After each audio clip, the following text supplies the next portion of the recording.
an Italian old-fashioned from Naples, Italy. We've been here in the United States since 1957, and nearly toward 1968, I was drafted, and I was in the Army as a specialist 4, as a canvas repair. I got out late 69, and I was into a car accident, but I got an early out and went to college. Later on, after college and different avenues and divorces and so on, I came to California, and I was raising my son on my own, and he had passed out in 2017. The VA was offering a program of bronze figures, casting.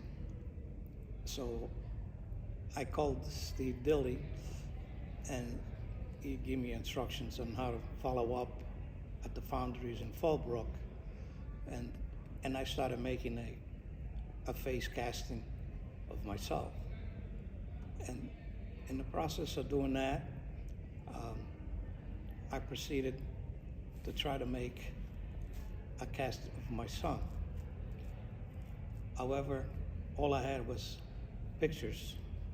So I started with clay, and for the figures, and the help of one other artist that was there, Brendan Roy, we sculptured a statue in clay of my son.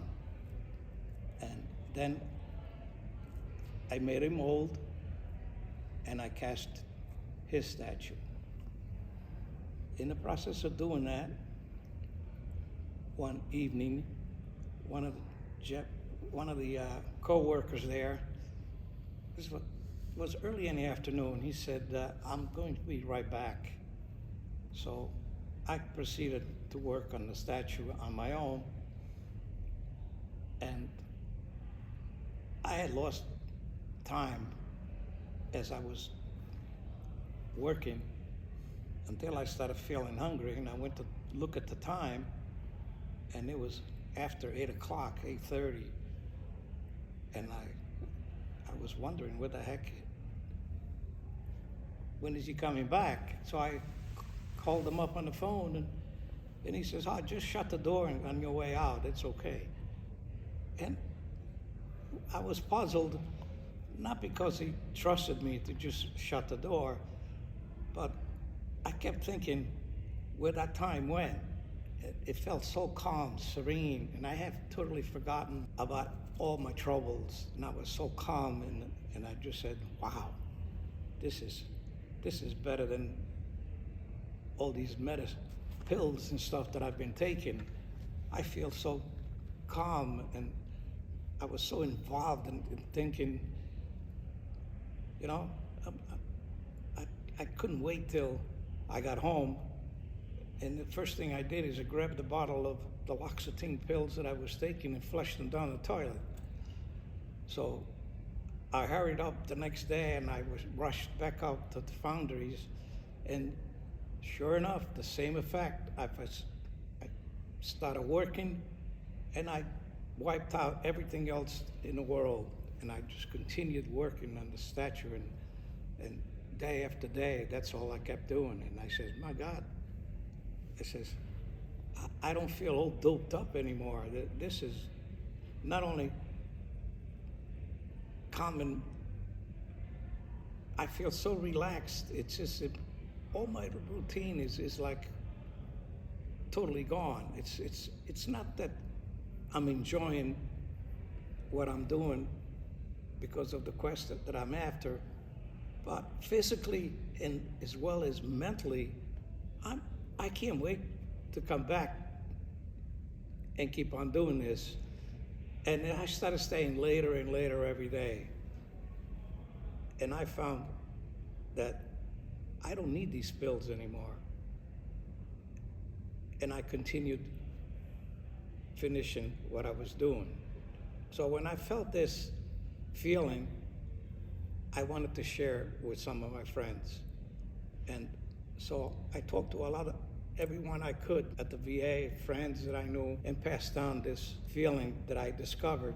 Couldn't help to tell my friends how calm and this feeling was working with the clay and wax, and the fact that I didn't have to depend on the pills anymore. It did more than just the pills. It didn't just numb my system, but it just blocked out everything else. And it was like a better results than the meds did for me. And I expressed this to as many close colleagues that I was in touch with, and I tried to bring as many as I could to the Foundry and try to let them see them for themselves. And sure enough, they felt the same way as I thought they would. And we just continue on. And that was from 1917 on, and I'm still there now, which is 2023. So, and I've been trying to keep on doing it, and now I tried and produced and worked on doing my grandson's masterpiece through photographs, and the result is finished now. And I'm trying to go forward by trying to do, hopefully, gathering more photographs of my father and do a fourth generation. Hopefully, instead of the 3 Gs, we're gonna go with the 4th G. And time permitting, I like to include my younger brother who passed last year from Agent Orange and Parkinson's disease, so I can do his sculpture, complete the circle. Unfortunately, I had explained to him how this feeling is that I was feeling with the euphoria, and he wanted to come from Boston to here to work. And I took him to the Foundry once before. He was also interested, but Parkinson and Alzheimer's had taken over too far for him. And he was one of the catalysts of what pushed me into continue doing what I've been doing and helping others. He was all for it. And that's what's keeping me going. I wanted to help others because I couldn't help my brother.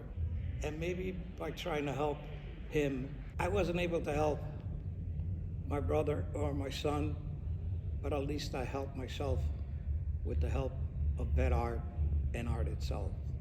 I finally found peace through creating art, and I highly encourage others to do the same